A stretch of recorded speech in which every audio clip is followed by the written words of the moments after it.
Welcome everyone. I am Kevin Cobb, Vice President of Experiential Marketing with Augeo. Hi, I'm Joan Wells. I'm President of Experience at Augeo. And we want to welcome you into a limited content series talking about some of the trends and some of the changes that we're seeing in the experience industry. So we're going to start with the top 10 trends for experiential in 2023. You ready to get rolling? Let's do it.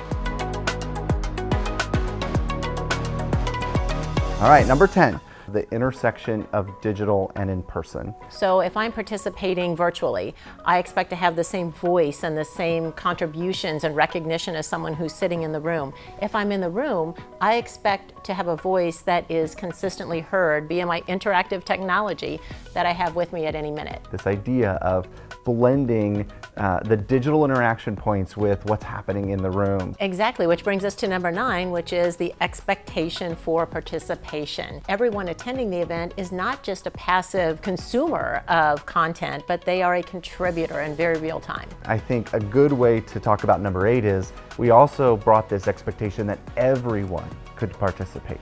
The motion, I would say, from DEI and sustainability, from buzzwords or high-level things that we need to talk about into, no, we really need to be showing some real movement in this area. Exactly. It's really a connecting of a corporate brand value system with an individual's own personal belief system, and it's really, really powerful. It's all about leaving the community better than you found it, selecting cities and venues that are shown to be very, very successful in their inclusion efforts, and recognizing those cities, those venues, by selecting them for significant events and then championing that. Number 7 is the expectation of customization. We have to be able to have some choice in there. Being seen, being heard, feeling like they had an influence in designing the experience that they are receiving.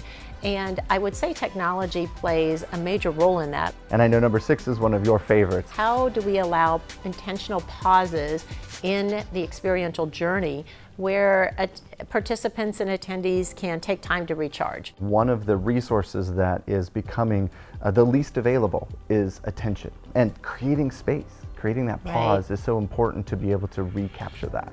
In all of the recent workplace engagement studies, levels of stress and burnout are at an all-time high. And a lot of that is due to over-programming, over-scheduling. People need that processing space. And then I think what brands are seeing is that in general, the entire experience has more highly engaged attendee participation. Number 5 is this idea of a changing, an evolving sense of luxury as a preference. How do we weigh the quality of the accommodations and things like that against other things we might be giving up as part of the experience? And now what we're hearing from attendees is that they have a very high preference for luxury accommodations. So number 4, how do we do more with less, but without giving up the idea of impact? Yes, so what we're seeing is a trend away from sort of an older way of looking at creating event experiences and a shift to really more of an attendee journey, start to finish, really intentional experience design. That's where the magic of the experience happens. Which leads directly to number 3, which is the idea of extending the experience where it's a before, it's an intentional before. What happens? The experience is the middle point, and then after, making sure you're extending that value. The biggest connections are happening with experience. Our number 2 trend, which is this idea of maximizing impact by using smaller group interactions.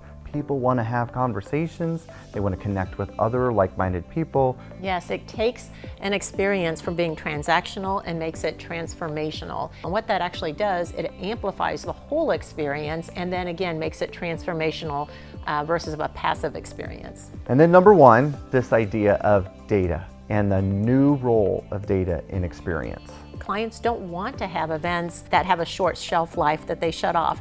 They need to glean data insights and broader understanding and relationship with each of their stakeholders to put that to work to help inform all of their business for the rest of the year. You're going to have to join us in the next session where we're going to dig deeply into the data journey.